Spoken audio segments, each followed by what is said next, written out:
Yo, check this out, last minute. We're gonna jump into an exclusive Mikey Ice interview. It's been a while, since I got on the Instagram, just a lot of different things. But anyway, we're gonna get some history today from a B girl, from New York. From my understanding, like she's been laying it down early 80s, so this information is going to be new to me too as well. So definitely, we're going to step it back up. Yo, Richie, what's going on, man? Got a B girl coming from New York City via living in Florida right now as we speak.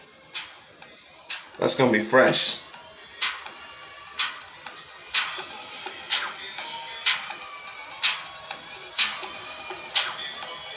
What's up, Richie?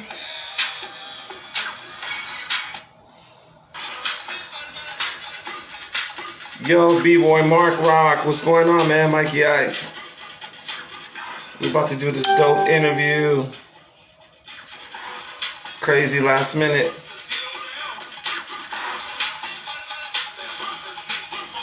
You got on just in time to see this interview, like last minute. I haven't done one in a while. Bamita, hello, how you doing? Mikey Ice. Got the mix.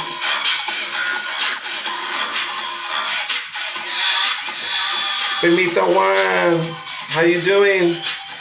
Kim, let's see how we can do this. It's been a while since I've done this.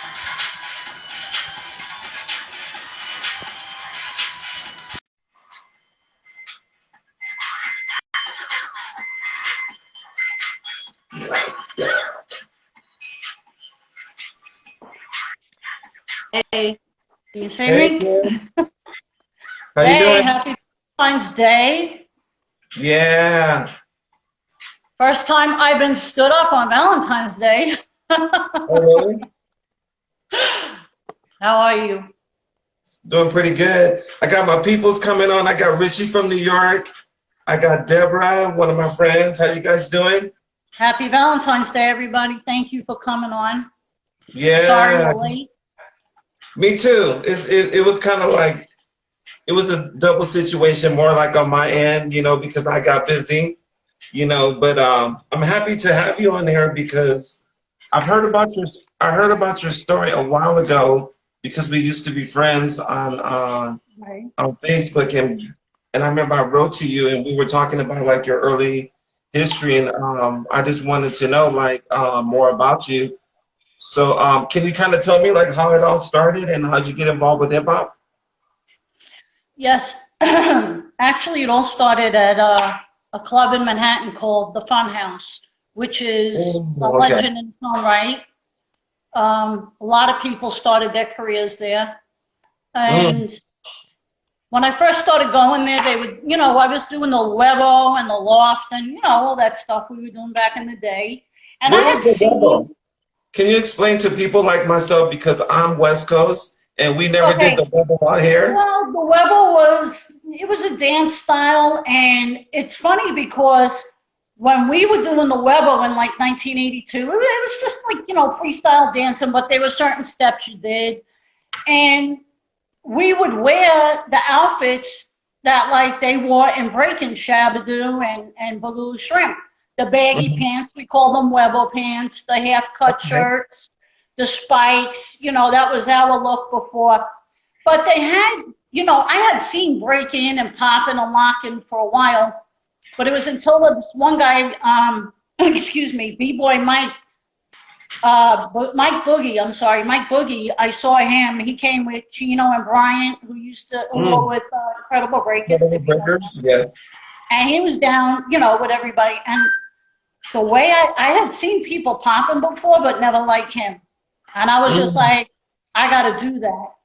So I went home the next morning. I woke up and I just started breaking it down and teaching myself. And from there, I started getting, recognition. People like, oh, check this girl out. And a white girl, they would like bug out on me, and I got better and better. And then I started getting into breaking a little more. And then eventually, the power moves I call are the lifting for me were power moves. What did you And call that's them? kind of how it, huh? What did you call them? I used to call them power or lift moves when I used to spin somebody on my head. Well, they had names, the helicopter, the 3-man, or the 2-man. We had names for those. But I You was the know, only female that ever lifted 2 human beings, whether it was the male or the female crew I was dancing with.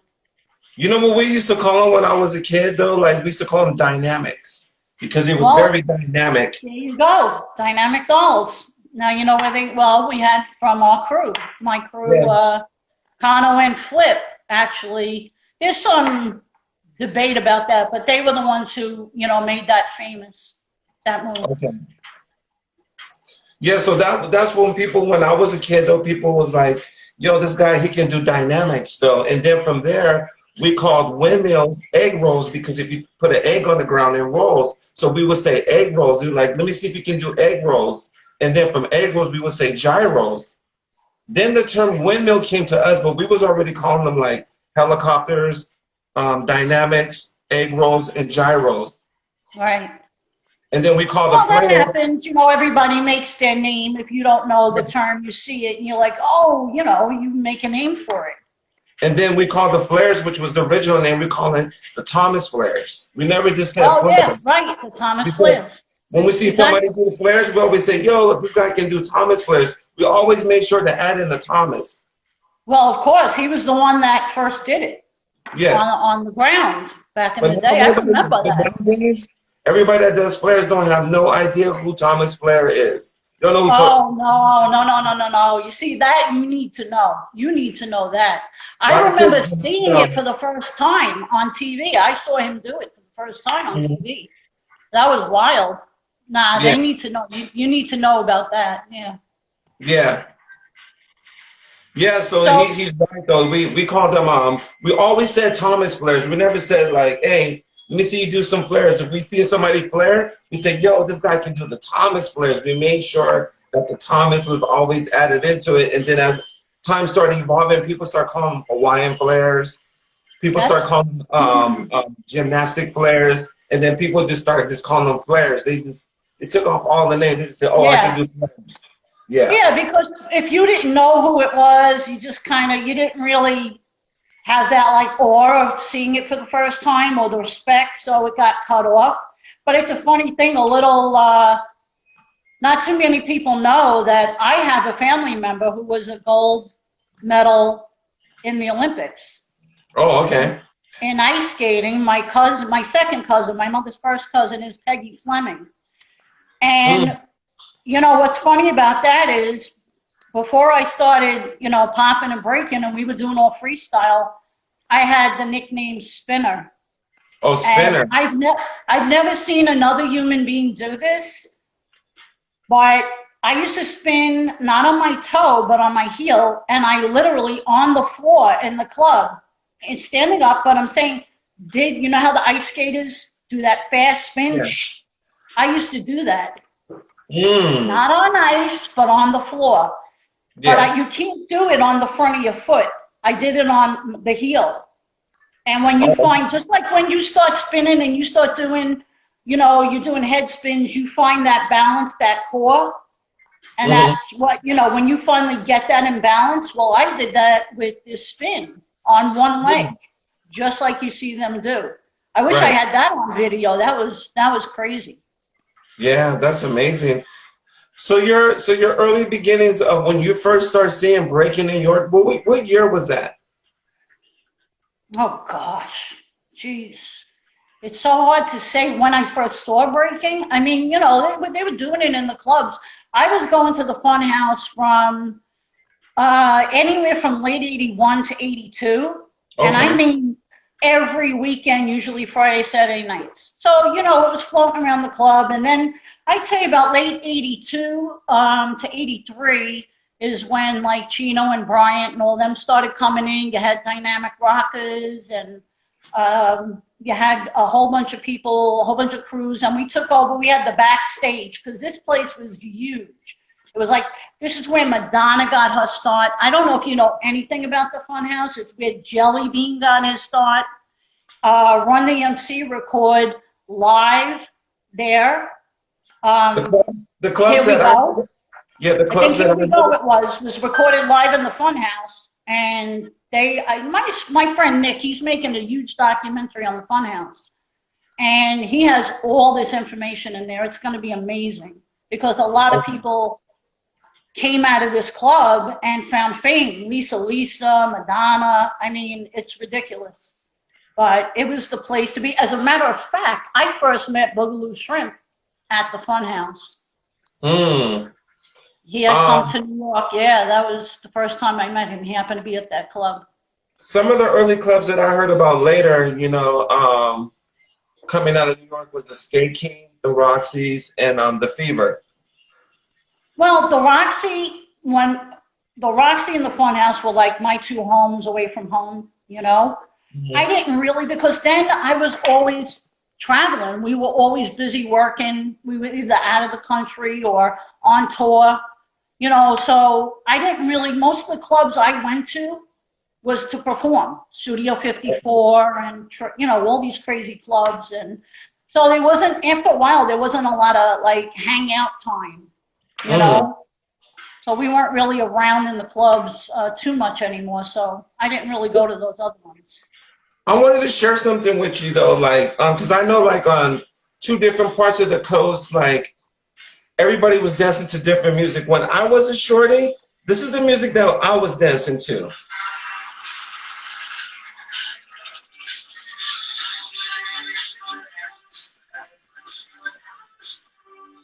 I don't know if I'm hearing it. Can you hear it? I only hear some of it. Okay, but we was really dancing to a lot of electro funk. We wasn't dancing to break beats and on the West Coast. We were dancing to electro funk. Like Connie, Trinier, Debbie Deb, mainly all freestyle music. Right. So I know, like, when did it start getting really big in California for you? Would you say? Because I know Latin was popping were big there, but when did breaking really come out for you? Breaking got big in like California, I'll say like around 81, 82. Yeah, okay. Yeah. That sounds about right, yeah. By the time 83 hit, it was already like full blown. It was like commercials and everybody had fat laces. All the girls were dressing like Madonna. It was just everybody had ducktails. People had half of their hair dyed blonde like Oz. Oz was already living out here though too. Yeah, I know. He jumped around. He went from New York, Florida, California. He made the round. Yeah, he was. Oz Rock was in Dynamic Rockers when I first started with Dynamic Rockers. I wasn't there very long, but he was down. That's where I knew him from. And then when a bunch of your guys came to New York, between 82 and 84, Sugar Pop, Pop and Taco, Pop and P, and Air Force. Yeah, they all came in and we would all hang out together. That was my first real, connection with your B-boys, if you will, or, Pop and Lock and Boogaloo and all that. Mm-hmm. And it was nice to kind of like share the different, because we didn't have the internet back then. I mean, we didn't even have pages. We had nothing, Okay. So you didn't really know what was going on unless you went and visited, Yeah, the internet didn't get big until like 99, like 90, transitioning 1998 to like 99. 99 is when I first got my first computer. Oh, really? I have a bad memory with like, I have a good long-term memory, but my short-term, it must be the age. I don't know. I can't remember when I first got a computer. I remember I would have to say 89, 90, 91, somewhere around there. I remember all the dates because, like, I was just so in love with like hip hop, so I can remember when like Teen what's the name of the movie?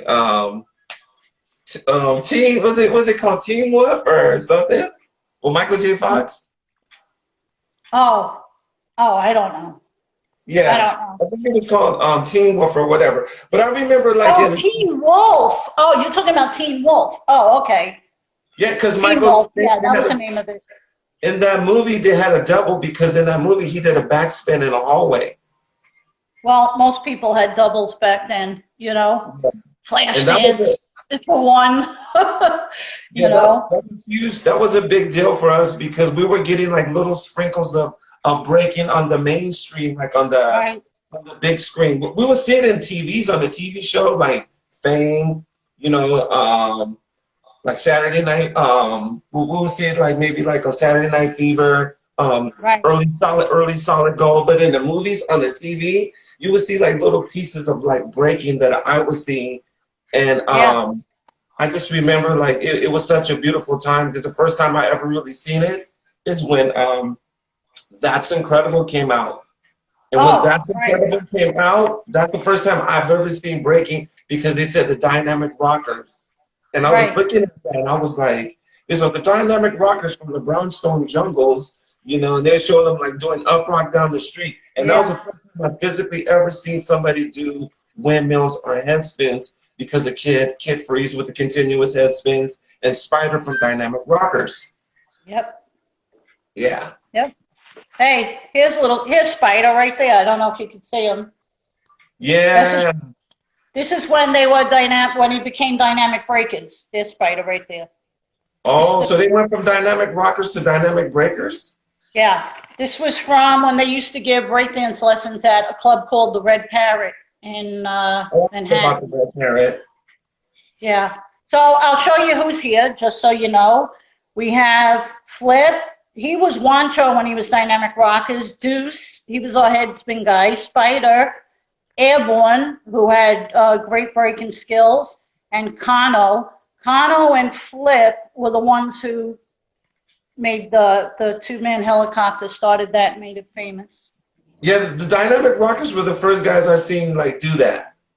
Yeah, well, they were all dynamic rockets first, and I Mm. had met them in the Fun House as well. I'm telling you, the Fun House was pivotal. It was. I'm really excited. I can't wait till this documentary comes out because, like, a lot of b-boys got a lot of recognition at that club.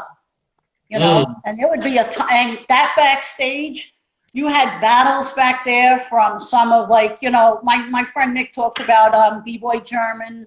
I don't know how many people know him. There was another guy in London, and the crews would come, and you better have skills if you were gonna step on that backstage. You better Yeah, have skills, or you were gonna go home like with your tail between your legs. Don't yeah. come back until you can, really do something. There Can was some can big talent. can you tell me a little bit of history about German? Because I've heard his name, but I've never ever seen any footage of him.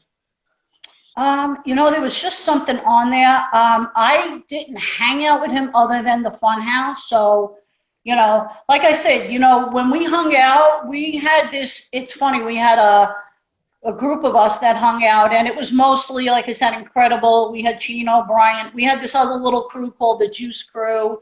There's a whole Mm. story behind that. A lot of this stuff is in my book. And then you had people like German and London, and these are people I knew. When you hang out with so many people at so many times, a lot of people, I didn't even know their real names. If you didn't tell me their street name or their dance name, I wouldn't know who they were, and vice versa. Like I couldn't even tell you German's real name. I just knew him from there. I But think everybody I before can him tell you German. he was an incredible, b-boy, I and a want hell of a nice guy. I want to ask you too. Another guy like we were friends before he passed away was Float from Incredible Breakers. Yeah, float, Yeah, Float float. was an amazing dancer. Float was amazing. Yeah, Float was not only a really great b-boy, but he was an amazing person. He yeah, was humble. He was encouraging. I couldn't give you enough nice things to say about him. And like yeah. I said, he was an amazing b-boy too. You know, Yeah, he I got really, a chance to speak to him a couple times before he passed away. Like, cause he had when I spoke to yeah, Flo, he was fighting cancer and he beat cancer, you Yeah. know, and he started sharing the story with me. The first time that we talked, we spoke for about 2 hours on the phone, and I Yeah. was blown away about how humble this guy was.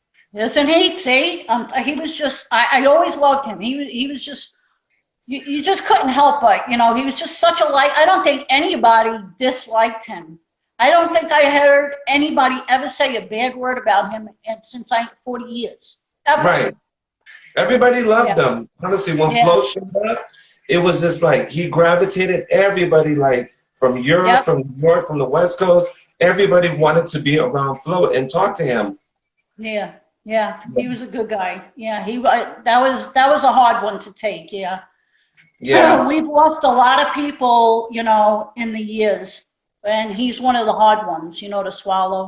yeah. Another big name was, of course, Frosty Freeze. He was Hmm. another great guy. He didn't care what crew you were with. I really, that's what I loved about him. He didn't care who I was with. He cared about, like, what kind of person I was. And that's what I loved about him. He always brought the energy, and he was another good guy. I met Frosty in 2001, and I was so excited because he had this yellow Polaroid camera with him, and he was telling stories about like Spanish Harlem and Rock City crew, you know, and Young City Boys. Those are some of the crews Yeah, that was in New York. That was Ken Swift and Doze's them crew, Young City Boys, yeah. you know. And Yeah, he plus showed he was a one-man show, right? Wasn't he like a one-man show? He was a great guy. yeah, he was pretty nice. So So you when got a chance to meet a lot of East Coast OGs, huh? yes, because a lot of them came from New York, and we had this thing out here on the West Coast called the B-Boy Summit. And the whole Right, I concept know. of the The the whole B-Boy Summit. concept of the B-Boy Summit was to get all the B-Boys to summon all the B-Boys to come to California. And the first B-Boy Summit I went to, it was at least like 5,000 people there, and it was free. Wow, It was wow. free. And I What year walked was up, that? When was huh? that? What year 96, was that? 96. Oh, okay. Yeah. So during that time, Easy Rock and Asia One started putting this thing together because they wanted to get all the original B-boys from the Right. East Coast to start coming out to the West Coast and start breaking down terminology and understanding what like B-boy was. When I was a kid, we never said B-boy. To me, Yeah, a B-boy was somebody that had a nameplate belt, that I had a know. bomber jacket, that had Adidas with fat laces, and that Hmm. just had the gazelles. That was a B-boy, Yeah. you know. I So know. That's what my friend Joe says. He's like, that was the B-boy attire. But yeah, it's funny because I never, like I say, in the being, a lot of people ask me, like, what was it like to be one of the first females always surrounded by, in a male world, which is, why I named my book A B Girl in a B-Boy World. you got a book? Oh, yes, I'm sorry. Yeah. I want to read this book. And it has a lot of photographs, but here it is. For anybody that wants it, it's called The B Girl in a B-Boy World. You could How get it much on is the book? eBay, Amazon. There's the back. This was the Fresh Fest tour. This is me spinning Kano on my head at the Fresh Fest tour, the Swatch Watch tour with Run the MC and Curtis Blow, Houdini, the whole crew. How much is And, the book? excuse me? How much is the book? Oh, well, you might be able, it's usually $19.99, but you might be able to get it for cheaper because that's what the publisher puts it out for. But a Do lot you of times you can get it for less, and it comes on Kindle and ebook, do you, which will really give you the good pictures because I don't think the publisher did a good job at my photos. But, there's a whole history in there that most people don't even know about. Never heard stories unless, you get the book. and you said it's A on lot of Kindle? surprises. What is that? It's on Kindle and ebook? Yes, you can get it on Kindle and ebook. Yes. Do you have extra copies that you can sell? I don't because they charge me to, but I wanted to get a whole bunch of them because I had done a book signing at one of the Funhouse reunions. So I was thinking maybe I'll just get a whole bunch, autograph them, and then people can buy them directly from me. I wouldn't sell it for any more than what they'll sell it to you, even though it's autographed. Just maybe, a few dollars for shipping. Mm. But other than that, I wouldn't charge them anything more but autograph it. So I'll put that up on Instagram and Facebook when I'm going to do that. How many pages are in that book? This book is, let me remember, 230, let me see, is it one or two? 232 pages. And I wrote it in a way where the chapters, that's a little mug of me that a guy did back in the day. But I wrote it in a way that if you're not the kind of person that likes to read page 1 through, I did it in chapters. So you can read, the beginning is all about, me growing up and how me being, teaching myself gymnastics and the things that I've done, always dancing, prepared me for, getting involved in the B-boy world. And then you have It's Just Begun, the Kennington to Honors, which is what I did with the New York City Breakers for the President, Rocksteady, and I'm sure you must have seen that piece. It's on YouTube. It was a big thing because it was the first time really mainstream Hollywood and, politicians, Ronald Reagan was president, saw breakdancing in that kind of forum. And the Kennington Honors, it's a huge honor to be chosen to perform there, even today. So you was a part of that, or was the New York City Breakers? What is it? Was you a part of that, or was this only for the New York City Breakers? I was hired to choreograph it until they saw me dancing, and then they said, you got to be in this. Unfortunately, when you see the video, they cut out most of the B-girl, all of our performance, the girls. So there's not a lot there, but we're there throughout the whole performance. Okay. But that was nothing new. That happened a lot.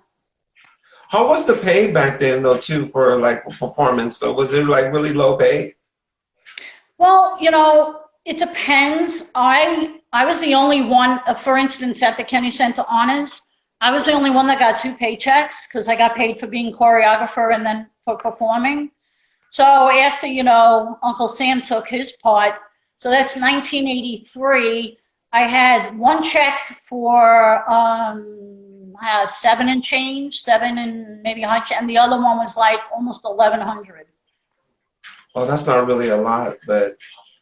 Well, in 1982, 83, when you had, how many of them were on stage? You got to remember, they pay your airfare, your hotel, your food, and you got to pay all these dances. But see, we had a lot of sponsors, and your sponsors.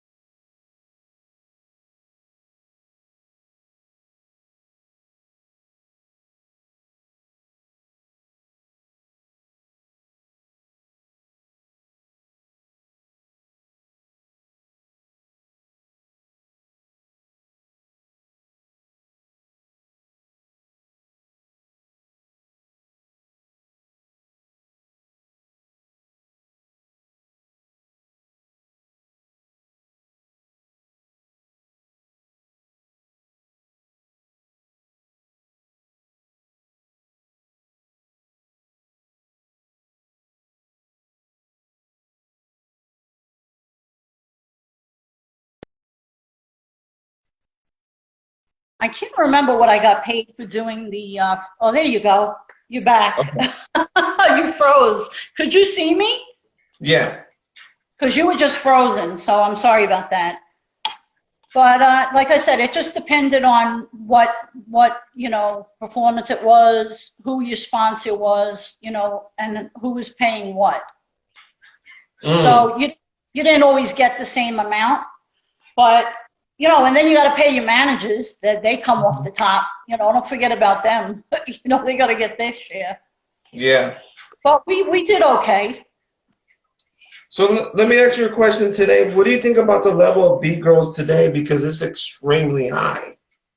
Oh God, it's amazing. I'm like, I just that I'm so proud. It's like it's just come so far, and I love that the guys are so willing to teach the girls because we didn't Yeah. really have any of that going on back in the day. You Hmm. know, we had to kind of like find our own way. You Yeah. know, and I think that's great that I hear that a lot of them had mentors and teachers and but yeah, I'm just like without trying to sound, funny. I just like I feel like a proud mom, a proud mama watching these girls. I love it. I love it. I love it. I There's think girls they're that amazing. I seen a girl at least do like 14 2000s. 14 Yeah. 2000s. Well, a couple of years ago, there was a family, and they took on. I don't know. I forgot what they. I used to talk to the father every once in a while, and I can't think of the name of the crew, but they had taken on the name Turbo, and the girl's name was Spinderella, and she held the world record for continuous head spins Hmm. at Oh that yeah, time. she's a young girl. I know who she is. Yeah, I don't know I haven't heard, or seen from them in a while, but yeah, she used to text and hula hoop and do all kinds of crazy tricks. So, also they're starting a lot younger. When I started, I was already in my late teens, you Yeah, know? they're Chi-Town finest. Yeah, they're from Yeah, that was Chicago. it. Thank you. Yes, that was it. Very good. Thank you. Thank you for that. I see that. Yeah. Um, when I put a well, the first one when I put my girl Susie on my head to spin her, we did that in one day. I was 124 pounds, although I've always been strong. I mean, I suffer today because now that's not a something I recommend anybody to do because my neck bone is crushed up against my brainstem, which Oh, causes a wow. whole bunch of problems. I had broken this collarbone; it still sticks out. I just kept going, lifting two guys, lifting two girls, spinning. Yeah, I mean, so it was like we started later. If you start earlier, you build that strength earlier. You get that, you have that flexibility these kids have, which is incredible. Hmm. So they're doing incredible things so young today. So by the time they get up to 16, forget it. They're just like phenomenal. There's a little girl. Well, she's not little anymore, but her name is Tara. She's from the UK. Yes, yes, I've seen her. Super duper amazing, though. And I asked her, when did you learn how to break? She said she learned how to headspin when she was one. See? Okay. That's I try to make it my business to keep up with, the B girls if I can. And when I spot one, I'll always send them love. And, even if they don't know who I am, I don't care. I just, support them. And I can't wait. They're going to have the B girls in the Olympics too. And I'm very excited about that. yeah, I yeah. can't wait. That's gonna be pretty amazing, though, too. So when Yeah. breaking, so when breaking made the transition, like from, because I hear it died like around the summer of '85. By 1986. You know, well, I don't know in New York. I'd say it died more a little later. I got out in early '85 because Mm. then I gave birth to my son. He'll be 35 this March. Oh my God. I was like, how did I go from being a 35-year-old to having a 35-year-old? But there you go. So Yeah. when I walked away, I was like, okay, let's do this family thing. And I know that my dynamic breakers was still doing things because I know they made it's kind of ironic. They made an anti-graffiti commercial. I think late in '85. But yeah, by that time it was saturated, and everybody and their mother had seen breakdance. Didn't have the punch that it used to Hmm. financially. However, if you took it to other countries, which some people did, which was a very smart move. Now you had a fresh audience Because Yeah. again, there's no internet. The only way they would see it is, like you said, through movies, or if you caught something, like my manager, her son is Timark, who did The Last Dragon. Hmm. And, you got a lot of movies that I know Dynamic did, and other breakdance crews were breaking in the background, and a lot of movies, actually. So once those movies make it from country to country, they would get a glimpse of breakdancing. So Yeah. it was very smart to then take it overseas, even though we traveled. We went to Italy. A lot of crews did. But when you actually show up and do it live, and they start taking on, the moves and start learning, that kept it going for a while for some people. Yeah. But yeah. So what made you stay involved or have a love for breaking? Because coming from like back in the days to like right now, that's a long time to still like be involved or to still have love for breaking, because there's been so many transitions with like the music industry, like even now it's like most of the kids today don't even really like to they don't like hip hop, they're into trap. They're into trap music. And I see them break and they're breaking to trap music. They don't listen to hip hop. Yeah. Well, I don't think that you ever really lose that passion, because for me, that's what it was. It wasn't about fame. I mean, I walked away from lead roles. I walked away from, foolishly Beat Street. I quit the first day. They had a little tiny pieces of me in there in the first 5 minutes. I mean, like I said, it wasn't for me about the fame. So when it started getting crazy and I walked away, I became a mom and a wife, and I kind of did that. There was a lot of people that like didn't know what I used to do until Mm, maybe a Christmas party, and you start dancing, and they may throw on like, some Planet Rock or something, and you just start, boom, you just start going off, and they're like, oh my God, what the hell is that? And it's like, yeah, I used to do this, and like blow their minds. But when the internet started to, MySpace, and people started finding one another again, that's kind of where it kind of picked up again. yeah. And I'm not out there or performing or anything, but anytime anybody will ask me for knowledge or history, I'm more than happy to always answer their questions and pass on any information or, history that I can. I will always do that. So today, what like what role do you think that you play in today's culture? Like, do you want to just be like a fan from a distance, or do you want to be involved with it? Do you want to start like a B girl like organization, a network? Well, I don't really, I wouldn't close any doors at this point. However, to be perfectly honest with you, my my health issues, as far like I'm healthy as a horse except for bone, nerve, and muscle. Mm, So that kind of really limits me to, I wouldn't be able to like travel extensively. There's a lot of things I wouldn't be able to do that way. So it does limit me, but I'm a trooper. I can make it through, certain things. But to be realistic, it's not something I could take on as a full-time, position anymore.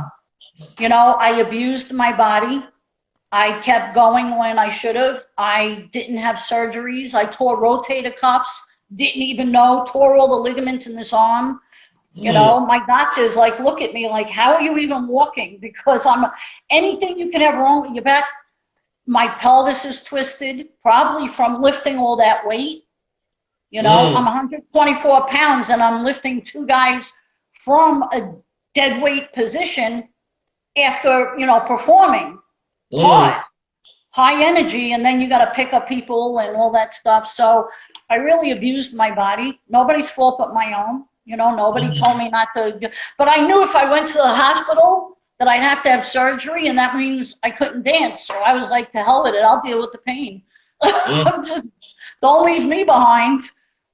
So, but yes, I really would love to mentor kids. I would love Yeah. to go around to schools, get the kids while they're young, and I have things I had written out actually something that I would like to say, and it was about anti-bullying, but also to let kids know that no matter where you come from, or what color your skin, or what your gender is, that if you have a passion and a dream and a talent, go for it.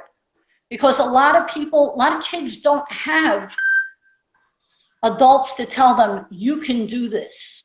Mm. That you can be this. You can, like, I thought, my mom raised us by herself. She worked, raised 3 kids. And as a kid, you only know what you see around you. So I figure, all right, I'm going to grow up and get a job like my mom. And these kids who are in the big, white picket fence in the big house, whose parents are rich, they'll be the lawyers and the doctors. And I know it sounds naive, but when you're a kid, that's how you think. You see your parents, your mother working hard, and you figure that's what I'm going to do. So I didn't finish school because I was like, all right, I'm already working. I was working on the books from 14 years old, Mm. you know? So I would like kids I'd like to put that word out there and let them know that everybody has a gift. Yeah. Everybody has a gift. Everybody has a story. And just, I wish there would have been somebody who would have told me those things when I was a Yeah. kid. I want to So actually that's write a something I book. would like to do. I want to come out with a book because I have over 30 something years of like knowledge and vivid total recall memory. Like I remember when fat laces were like in the stores, and that was the biggest thing, is to go down the Yeah. street and get you some fat laces for 99 cents. That used to be the shit to me. Yeah. Oh, please. I didn't go. My laces matched whatever I wore. And if I was running late, I'd do that shit on the train. People be looking at me. I'm over there doing my laces. I didn't I used to care. wash As long I as used to you wash match, my I laces. carry colors with me everywhere.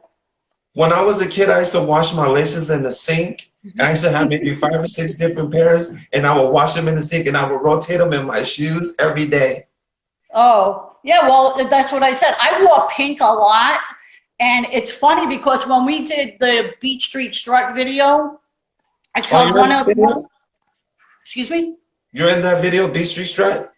Yeah, that's actually the dynamic dolls and the dynamic breakers. And Oh yeah, yeah. Okay. all the kids in that we handpicked because we held auditions and we purposely picked kids who didn't get a chance to make it yet, that didn't get a chance to ever really perform. And we put them in the video. That's who we wanted in this video. I'm sorry to say it like this, but who was the white girl in the video that was with Lee? Who was that? That was supposed to be my part, but I figured because Patricia Birch, she was hired. She's a very famous choreographer. She did Grease, and she used to do. Her resume is so long, and she wanted me because I had taught Penny Marshall from Laverne and she's a big movie producer. She was on Laverne and Shirley. I had taught her how to do a couple of breakdance steps for a show she did with my guys, and that's Yeah, I also remember on that. YouTube. They put her Right. on her head So and they spun she her around loves the me, hotel. Patricia Birch, because I've been choreographing since I was a kid. So she called up my manager and she wanted me to have that role in the Beach Street Strut. But I Mm. figured if I was doing that part, my girls were left out there without me. So I was like, nah, I'm not a spotlight hogger. So I was like, nah, just. So they wanted me to teach this girl. I don't know where they got her. I'm not trying to say nothing big. God bless her. She went on to be a teacher, But man, that was difficult. Just to even the touch, she doesn't. It was hard. You But know, as a kid, for me, I thought it was so cheesy because I knew it was just so super. I was kind of embarrassed to watch that video as a kid, to be honest with you. well, I didn't get any say in it. It wasn't. I didn't even have any choice in editing because when it first came out, I'm like, where's our hang glides? Where's the floats? Where's that showing us doing this? And, you know, Yeah. where's all the good moves? I was like, but, you know, we didn't have a choice back then. You were happy to get the work. You know, the competition was fierce, so you had to be on your game, you know. But the point I was saying is I always wore pink because Puma and Pony were two of our many sponsors. And at the end, we're wearing the pink Puma suits. Oh, you're in the video? Okay, I'm going to look for that. I'm going to watch the At video the today, end. actually. Yeah, well, the first time you'll see me in the video, I had short hair, of course. And me and my girl Susie are on the stoop. The girl comes over and shows us the paper, and we're like, you know, and I'm carrying the boombox, walking, walking away. I'm gonna look for that. How old were you back then? Oh God, I think I was 17 or 18 when I did that, somewhere around there. But you know what? The reason why I love the video because I love that song. I thought the song was amazing because it was like the part when Lee came out the house when he was like, yo, what's happening, Lee? And it goes, give it up to me, baby, to the beat. And he's like, yo, Charlie. He's like, yo, you know, that scene right there was dope. So when I seen the video, I was like, oh, the song is dope, but the girl is super duper cheap. I'm sorry about that. I had no choice in that matter. But, you know, for me, it's almost like a home video, you know. These were all my people, you know, and we would be partying and getting down on the, you know, the breaks when you had your breaks and who was up rocking and everybody was having a good time. So when I watch that, I see all my friends and everybody I know. So it kind of has a different meaning for me, but yeah, cheesy, I guess so. I was gonna ask you, how was Lee as a person back then? Did you guys interact a lot? Oh yeah. We were friends. We were always friends, and I always liked him. We always got along. He kind of hung out crew to crew. He was a good guy. I looked for him, and you know, it's funny. Nobody could seem to find him. Here's a funny story. Everybody's asking, everyone's trying to find everybody, and nobody, and I mean nobody, could find this dude. The day, and it's in my book. It's on the first page after the dedications and a note to the readers. It says, "Stop the presses." The day this was going to print. Who would I get a contact from? Robert Taylor Lee. Where the hell have you been? I said, so he was kind enough to write a dedication for my book that was going to print that day. That's why I was like, yo, stop the presses. You got to put this in there. I gotta have my boy in there. So yeah, he's good people. Yeah, Brave Monk, it's a brother from Chicago. Like he knows a lot of people himself, and I think Mr. Wade moved to Chicago too, from New York City Breakers. Oh yeah. I haven't spoken to him in a while. Powerful Pex to hit me up recently. That was a nice blast from the past. Yeah. So yeah, I'm telling you, it's like, you know, we all came up together, you know. Yeah, I was really inspired by Flip Rock. When I seen Flip Rock on B Street, when he did the front gator and he started doing CCs and backflip, front flip, backflip. As a kid looking at the screen, I thought that was amazing. Him and Little Lep, they intrigued me because Little Lep, when he did the one-leg swipes, I was blown away by the one-leg swipes. Well, you know, because my guys, a lot of breakers start, you know, they had backgrounds in gymnastics or martial arts, which really kind of helped them, you know, into, because a lot of guys did that move that Flip Rock did, except they would stop it short, land on their back. It was called the suicide. You know, then they'd probably do a kip up and then go into footwork. So, but originally, I don't know if you know this, even though, you know, all my love to New York City Breakers, you know, we did a couple of shows together. I had, you know, they're nice guys. I always got along with them. They're good people. But originally, the Dynamic Breakers and Incredible Breakers were supposed to be the two crews in Beach Street. Why did they change the name from Dynamic Rockers to Dynamic Breakers? Oh boy. What happened was a couple of guys left the crew, and oh boy, he ain't gonna like this, but the president of the crew was supposed to go along. This is what I have on a documentary. I have it documented from all the other Dynamic Breakers that they wanted to keep the name because these were, you know, the cream of the crop, and they changed it to Dynamic Breakers. Two separate crews now. Two separate crews now. Okay. Originally, me and the females performed with the Dynamic Breakers. And then my manager, we started doing shows on our own, me and the girls, so he came up with the name, the Dynamic Dolls. So, but the Dynamic Rockers are the original Dynamic. Okay, that makes sense. I got a good friend of mine. It's told that we stole the name, but, you know, I have this ongoing thing with Glide, and I had an interview the other day, and he went off on the host. Instead of contacting me, I'm the one telling the story. Not a story, facts. Because I don't lie. I don't tell. You know, lies always come back, kick you in the ass. You can say my book sucks. You can say I suck. You can say whatever you want, but you can't say I'm a liar, because I don't lie. You will never catch me in a lie, because I don't lie.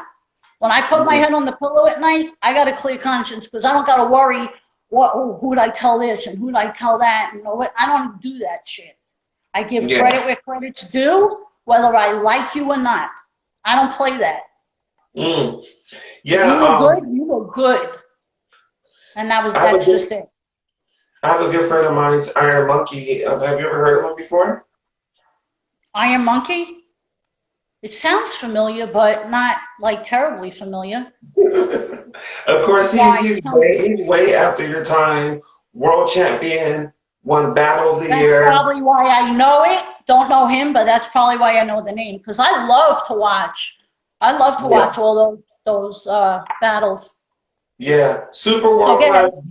Yeah, super world class b-boy like battles some of the best ever around the world, like from California to Germany to France, like super world champion. But he was mentioning when Gino did the coin drop. When he did the coin drop, and then he got up and he started doing the windmills and he did that pose. That right there as a kid, I was really intrigued by that. Like, wait, you mean Chino Incredible Breakers? What no, Chino Action? You mean Action? Yeah. Yeah, Chino. Yeah, he was a really, I liked his style. He was up there for me. He was up there for me, a really good breaker. He was fast. He reminded me of like Airborne from my crew. He was very fast. Yeah, I always liked Action. And he could sing. I don't know if he could still sing, but that boy could sing back in the day, man. I don't know if he still does, but I can remember that about him from 1983.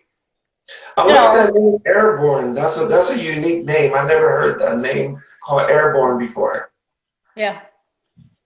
Yeah, that's because he did a lot of flips, gymnastics, and, well, when they did the three-man, trust me, he was up there. He was airborne. So, but yeah, he had good skills. He had really, you know, they were clowns too. They would put comedy in their team. They used to make me laugh. They were very funny, you know, but also good guys. They would show you any move.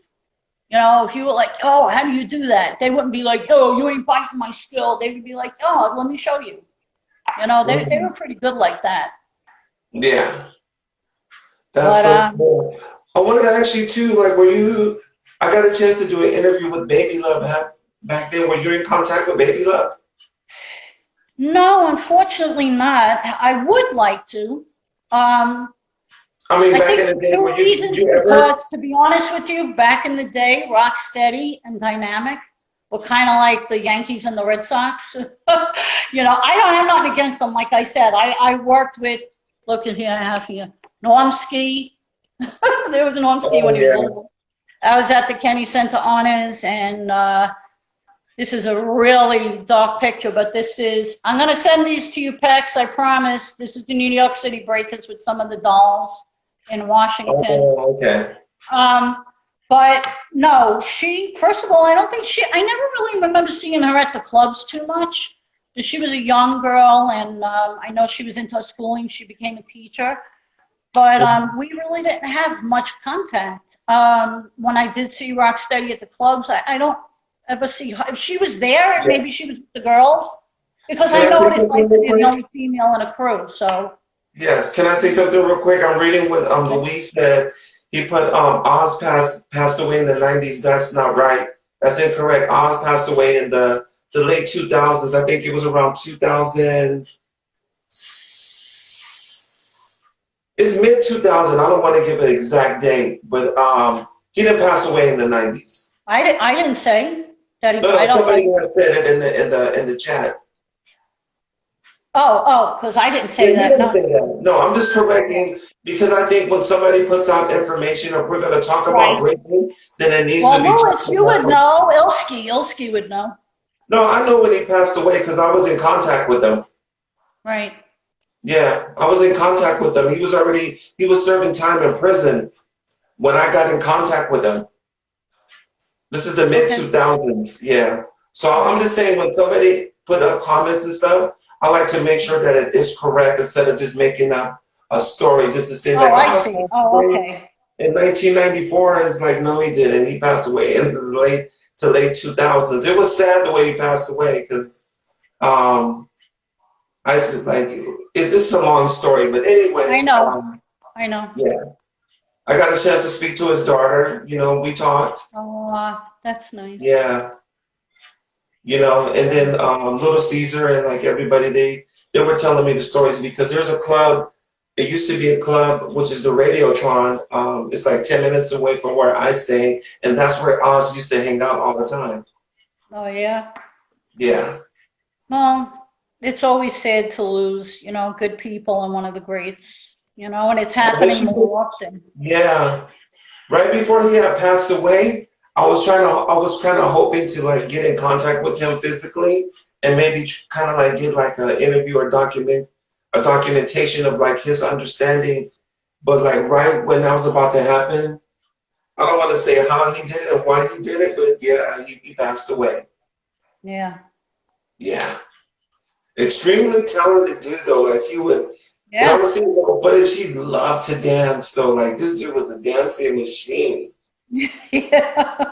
He Yeah. danced He everywhere. worked at it, but he worked hard at it, Yeah. you know? He worked hard at it.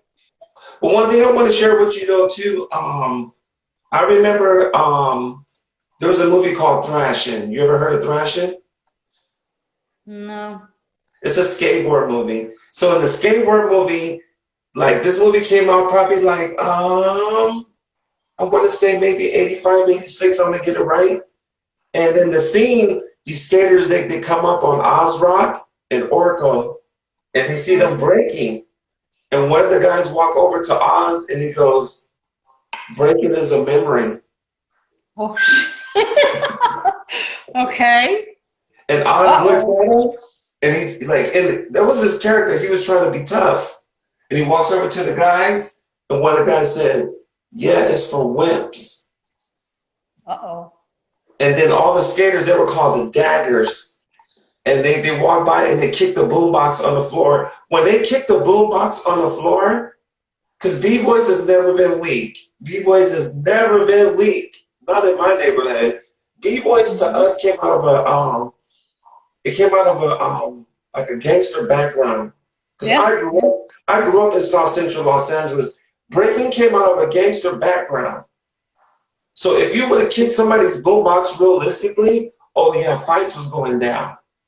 Oh, listen, you don't have to tell me. Trust me, you don't have to tell me. So Hollywood made breaking look real wimpy. So when they kicked the radio over, Oz just kind of like picked it up and he just kind of like just stood there, and that was the end of breaking. Honestly, my friends, we went to school and everybody said I quit. I said what? He said I Well, quit. it's been talked about because I'm trying to think who was talking about that break-in was more, real street dances in lieu of Beach Street. And I always said that, not that I saw it, but I heard a lot of things that if they would have used the original, script from Beach Street was more, street and gritty. Mm-hmm. But I don't think Harry Belafonte thought that would fly. And Mm-hmm. Holly made it more Hollywood. Put in these Hollywood actors and Yeah. kind of made it a little more cheesy, Yeah. if you will. It You know what? could have been a really, really good movie. Like When real I see, street, real yeah, closer to the truth. I want to share this. When I seen the movie Breaking on the screen, in my mind, I was like, we don't dress like that. Yeah. We do It's not funny. dress The like next that. day, wait, I saw Breaking in the opening in Manhattan. And, Mm-hmm. of course, we got special invitation, wasn't open to the public. It was a special screening. So I'm one of the first in line because I'm always on time and early. And I didn't know that Shabadoo and Shrimp were there. And they come out and address the crowd. And me and Shrimp are like, because we know each other. And I had the short hair, white girl, always stood out in the crowd. So the security that was there, they must have thought that I was Lucinda Dickey. Mm. Because now, well, it was more, the little shrimp came over and was talking to me, kissed me hello real quick. They had to do their little thing to invite the people in the movie theater. So I think they thought that I was her. So security ushers me in with Shabadoo and Boogaloo Shrimp. And I wound up sitting next to Boogaloo Shrimp and his manager. My crew comes in and they're walking down the aisle like, what the hell is Kim doing over there with them? What happened? So I was invited to the after party at the hotel. And the next day I came back and I took them to the village to buy Mm-hmm. new, they bought the spike, pieces, which they wore in Breaking' Two. Mm-hmm. If you remember, that was funny. But yeah, but that's what I said. There was a difference in the dress attire. What they were kind of wearing in Breaking' is what we did before Breaking' with the Weber. And then, Mm-hmm. they kind of got the breakers in New York kind of got that whole, Adidas, Puma, or you wore the leaves with the eyes on, the gazelles, that whole outfit, like you said before. Mm-hmm. So, yeah, you Yeah. would identify with that kind of, outfit, if you would, dance outfit. Yeah. But yeah, to see like the Rising Sun bandana, the 15 spike wristbands, the Yeah, parachute pants with the pink bandanas. I was looking at the screen like we don't dress like I know. that. Forget it. When I used to go home and my mother, listen, I had the nerve. Oh my God. God bless my mother that she even took me. We went to this five-star restaurant in Manhattan. It was top of the park, okay? I mean, you're talking about like each meal is like back then, $100. It was real expensive. And I had the nerve where everybody's dressed suits and gowns to go there in my funhouse gear. I had my funhouse shirt on, my Mm. striped shorts, my red tie. I mean, my stripe in my hair. My mother, God bless her, man. She used to say, "What the hell are you wearing?" And I'd be like, "Oh, it's fresh, Mom. It's fresh." And I walked up in there like I just owned the place, I didn't care. This is how we dress. This is what we do. But you look back at it as a grown adult and you're like, oh my God, what was I thinking? It certainly wasn't a place to wear an outfit like that. It was fun. I just remember the kids used to put the glitter spray in their hair, and you can Yeah. spray the hair and it would be glitter like purple, I hot came pink. home with a fade. My mother went nuts. And I had my pink stripe and oh God. I just Yeah. remember like yeah, like and then people had the blonde ducktails. The Oh, I ducktails had were two. I looking. still got mine in a box. I had a long tail, and Connell cut it off one day. He goes, "Don't be wearing that shit no more." And he cut it. I wanted to kill him, and then Oh I really? started growing it back again. And yeah, I had two of them. Yeah, the My mother ducktail was was like, "What is that thing?" You know, what do they know? a lot of my friends used to dye their ducktail blonde. Mine went faded from dark, just from the sun, from being in the sun. I still have it in a box. I know that may sound weird, but it's Oh still man, in you're my able to second save them? tail. Huh? That's hard to save, like all those archives. I don't know how you did it. Well, I got to tell you, I was on tour. I was just saying this. I was on tour. I had my own apartment, and my mom, but most of my stuff was at my mom's. My mom moved and had some static with the landlord, and all my shit was left behind. Like even Oh like man. still my trophies, my class pictures, all my Webo, all my stuff. So whatever I had at my apartment, and I was lucky because 99% of the pictures in this book are mine. Oh, All okay. mine I took on my little pink disc camera, you know, and I was lucky. I still have my original Dynamic Breaker t-shirt, my Do Dynamic you have it Dolls. right I have now? this Watch shirt. I Do got you all have my it right original now? shirts. Huh? Do you have it right now that I can see? Yeah. Let me see. I Oh, have yeah, it. I want to see it. Yeah, hold up one sec. I'll get this in my other room. Hold up. What up, Iron Monkey? Everybody that's on here, I thank you guys for coming in. Last minute, wanted to do some history, you know, Here we go. something new, something new. Okay, here we have. This is my original Swatch Watch Fresh Fest shirt. If you can see it, Oh, wow. Keith Haring did and then on the back, you got the cruise. You got Mm, Run DMC, the Fat Boys. Can you see it all? yeah. That's all in the book. This been through hell, but this is my original Dynamic Dolls. Oh, man. Yeah, you couldn't fit Kamikaze on there, but this is in a lot of things. We were in the centerfold of the Muppet magazine, and this is my original. I have a picture somewhere of me doing tucks in this original Dynamic Breakers t-shirt. Ooh, nice. And let's see what else we got. I have, you put up a red one, and this is the green one I have. This is after we did the Kennedy Center Honors. We did a couple of shows with the New York City Breakers. Mm. So we had to get some shirts to represent. Are you So wearing that in the, this is oh, yeah. my spinner shirt. When I was telling you I was in the Juice Crew. Oh, And, nice. and you want to hear something wild? The Yeah. outfit I'm wearing on the cover of my book, don't ask me how I still have the belt. Oh, my gosh. Wait, and the pants. And the pants I'm wearing in that on the cover of my book. Don't That is ask how. so crazy. You know, and then I have some other personal memory stuff. My Funhouse shirt. This was the Funhouse. This is the original clown. And Mm. where all the magic happened at the Funhouse. I have some other stuff I still have, like, but they're in my albums. Like the stickers they made, Imperial Toys. They were supposed to do Dynamic Doll, Barbie dolls, but they sold like the puffy stickers and headbands with, like I said, everything is in here. I put most all the photos and pictures of all the shirts and everything is in here to coordinate with the stories.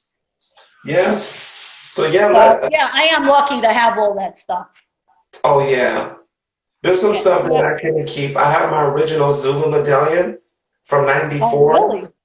Yes, and that was super hard to keep because I got into Zulu in '94. Okay. Yeah, so I have some memorabilia though too, but just so many changes, so many times that I moved and people just take Yeah. your stuff because they know that it's classic. Yeah. So a lot of stuff just end up like becoming missing and a lot of things though too, like honestly when breaking kind of died, I got like I kind of felt like sad about it, so I gave away a lot of my stuff. I was like, it's done. I gave away because Oh people man.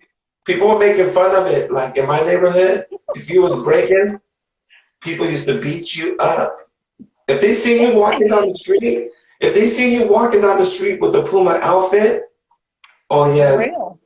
yeah, they would chase you. They would chase you and beat your ass though. Because the thing about it too, like you guys didn't know out there. Have you ever seen the movie Straight Outta Compton? Oh yeah, long time ago though. But yeah, I Okay. saw it. You remember in the scene when Ice Cube was they were rapping, the dude had a Kango and he said, wearing the Kango doesn't make you LL, motherfucker. Oh yeah. I remember that. Damn, I thought New York was tough. You guys Right. had it bad over there, man. And then he said he said, get the lyrics right. And he go, the boys in the hood. He said, no, man, cut it out. He said, get your B Street looking motherfucking ass out of here. So that goes to tell you that's LA. I'm from LA. I live in LA right now. So if you look like you like represented that culture, you had to make a run for it. Listen to me. You Try being a white girl in the friggin' Bronx at 3 o'clock in the morning by yourself. Let me tell you, man, I went places that no white person should have been. Forget about a little white teenage girl. After clubs I went in, that was it. I didn't give a shit because I grew up in mixed company, so I'm comfortable anywhere. Yeah. But they would be looking like, this white girl must be crazy. What the hell is she doing over here? Yeah. Try this one out for size. Trying to be a young black kid growing up in South Central, the gang capital of the planet.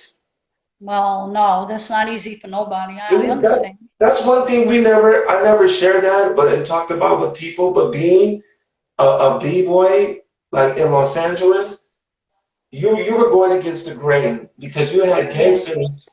Gangs have a certain luck. And if you was opposite of that look, it was like you were a target. Right. Is that what it was, the look, or they didn't like that you were finding another way out, or you had a skill that they didn't acquire? It was just the look? It was the look because they knew that was East Coast. That's an East Coast look. We're from South Central Los Angeles where you wear Dickies, khakis, a Jerry curl. So if you come out here with some Pumas, a bomber jacket, it was like, you ain't from out here. And that was bad news. And you got your ass whooped on the spot. I never talk about it because I don't really like to glorify violence. Right. But it used to be it was very violent and it was very violent back in the days if you had that look. Now, is that before it got big, during, after, or the whole time? Once it started becoming big and it started taking over, because what happened was all the kids that were gangbanging, they got into breaking. Because hip hop breaking was the new thing that you can make money, that you can start becoming somebody. Right. So all the gangsters in the neighborhood looked at that as a threat because you're taking away the shine from them because the gangsters were the ones that were getting idolized. So now glorified, you got the kids getting flashy and they're getting attention and they're being on TV. So that's when it started becoming a problem. Well, that's what I just asked you. Was it, because of, I guess it started out that way, but it's funny because the whole thing happened opposite in New York. Now, I didn't grow up in, a white picket fence, but I didn't grow up in, the projects in the Bronx, even though I would hang out there, but I didn't, I know what it's like, to have struggles and be hungry and go to, you didn't have no lights on in the house or wearing hand-me-downs and all that shit. So when you could go out and start earning some money to bring home to your family, that's a good feeling, number one. Oh, yeah. To help out your family. But the whole thing is the opposite happened on the East Coast because they started doing op rock to stop fighting, simulate fighting, and that started the whole movement. Where it kind of happened opposite for you if you wanted to do it. They beat you up and worry about up rock later, Can I tell you a story real quick? Go right ahead. It's your show. You do what you want. Before I got the name Mikey Ice right after UTFO, because of the DJ Mix Master Ice. Yeah, that's my name before Mikey Ice was Little Up Rock. Oh, really? I called myself Little Up Rock. Were you good? I guess you were good at it. Oh yeah, I was one of the best. I was one of Yeah, the best at my school. That's why I called myself Little very Upper. nice. You know, Very but nice. it wasn't until UTFO started becoming really big on the West Coast, and the DJ would go, "Mix Master Ice." No, no, no, no, no. I'm not. I didn't. Somebody say I dissed Latinos. What happened? I missed that. It went by What too they fast. say? If I diss somebody, I don't want to. I don't want to leave it like that. I didn't get to see it. It went too fast. But it's funny when we were on the Swatch Watch tour. The first leg of the journey before we all got our tour buses, we were all on one bus, and Doc Ice, we used to hang out, and he was like, "Yo, Kim, come here." He gave me we had a Walkman, and he's like, "Yo, listen to this. We cut this, in the studio in the basement. This is going to be our new record." And within the first 10, 15 seconds, I was just like, "Yo, you got a hit. You got a hit, Mm. man. This is, you know what it was, right? Roxanne, Roxanne." Oh yes. It wasn't even, I had it before, I got to hear it before. And it's funny because it's a real honor because a couple of years ago, Doc Ice had sent me, on the side, some new music he was working. I was honored that he asked me for my opinion because I'm not a part of the music world. I just know what I like. But when somebody puts that trust in you, unpublished music, to me, that's a real honor. But I remember hearing Roxanne, Roxanne for the first time, and I was just like, wow, I knew that was going to be a hit because they were backup dancers on that tour. They Yeah. weren't UTFO, officially yet. So it's funny you say that you took that name of Mixed Master. Yeah. And I just remember when Roxanne came out, it just took over everything. There was Roxanne's grandparents. There was Roxanne's a man. I remember that one. There was Roxanne versus Sparky Dean. Oh God. There was the real Roxanne. There was Roxanne's Roxanne Shante. Revenge. There was Roxanne Roxanne's Revenge. Shante. There was Yep. Roxanne Revenge. There was Yep. Roxanne's grandparents. And there was Roxy.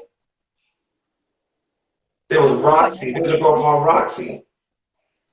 It's Roxy. Yeah, like it's Roxy. swinging around back there, but I can't pull it.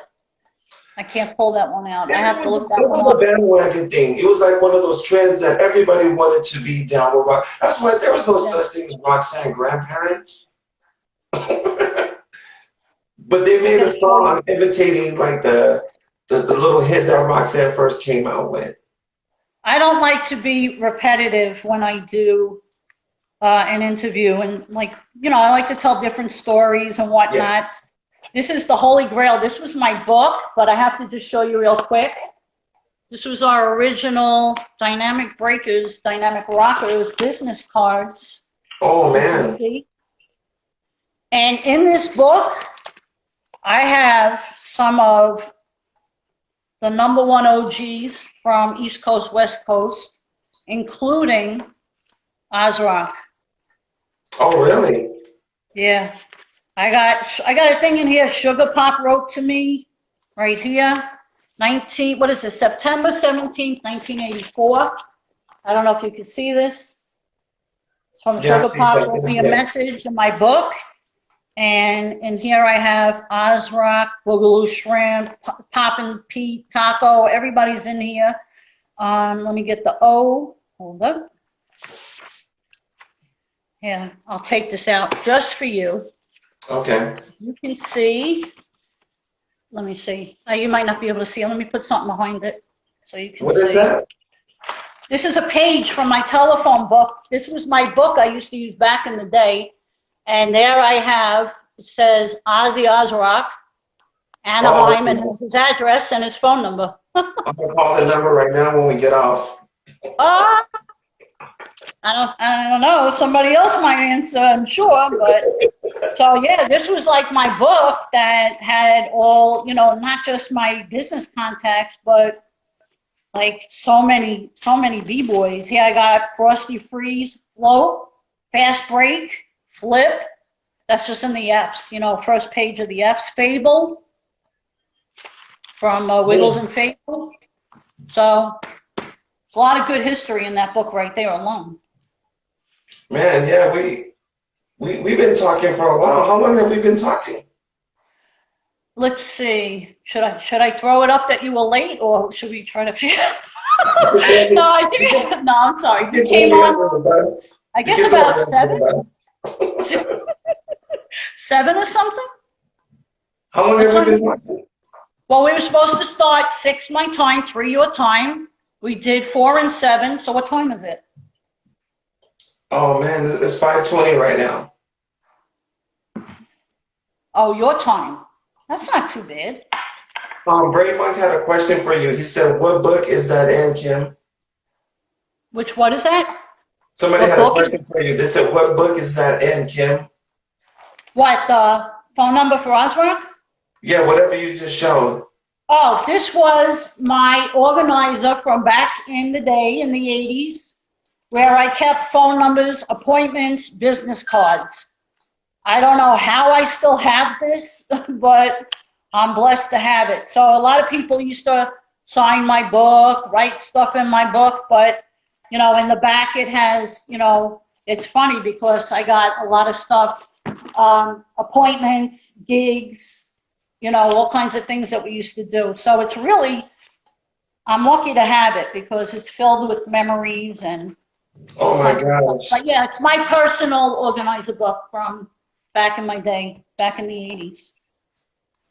That's crazy that you have that though. That's like Even got my arrest sheet. That's like Indiana Jones, like the Temple of Doom. Like you say stuff from it. Like, oh my gosh. I'm lucky to have this because, like I said, well, a lot of my stuff was gone. So whatever I had in my apartment, I was lucky to have, you know. But I was lucky because when I wrote this book, I was able to coordinate a lot of the photographs with the stories. So even though I try to take you on the journey with us, you know, if you never went on tour, you know, and on a stage and 50,000 people, what it feels like, and, you know, a lot of funny stories and just experiences and history. But it's you know, a lot of people get a visual from you telling them, but it's so much better when you have the photographs to show you. Yeah. You know? Like I got a picture of Jermaine Dupri. He was on that tour when he was a little boy with his, you were talking about Jerry curls. I got a picture of him in here. There's a lot of history in here. And, you know, a lot of people, a lot of photos, and at the end, I do a little tribute to the B-girls of yesterday, back in the day yesterday, and, well, not today, but, you know, when I wrote this a couple of years ago. Somebody said, Kim, what's the name of your book? Is it still in circulation? Yes, I'll show it to you again. It's called A B-Girl in a B-Boy World by Kamikaze Valente, which is my last name, Valente. And you could get it on Amazon, eBay, or the publisher, which is virtualbookworm.com. But usually if you Google it, my name, Kamikaze Valente, or A B-Girl in a B-Boy World, you'll have all the links. It'll come up on whoever's selling it. Okay. Sorry, Kim. I got to get ready to do something. I know we spent a lot of time. It was really great. I enjoyed myself. Thank you, everybody, for tuning in, and thank you, Mikey, for having me. Okay. I appreciate you. Honestly, all that stories, like everything you shared with me is new. Oh, you know, well, that's why I said everything in this book is new. It's, you know, that's why I have guys in Greece actually got me to write this book. They're like, yo, you gotta write this. I never heard any of these things, these stories. You got so many, you know, big people in this book. So I says, all right, before I get too old and forget who I was, I'll write it all down. So I did.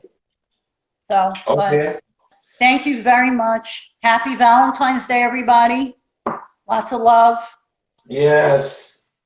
All righty. Thank you. Everybody's going to be able to watch this after, you know, once we save this to the live. And just thank you for sharing, Kim, and I will be in touch with you. And we can definitely do a part 2. Oh, anytime. Anytime. All All right. righty. Be safe. Ciao. Take care. Bye. Okay.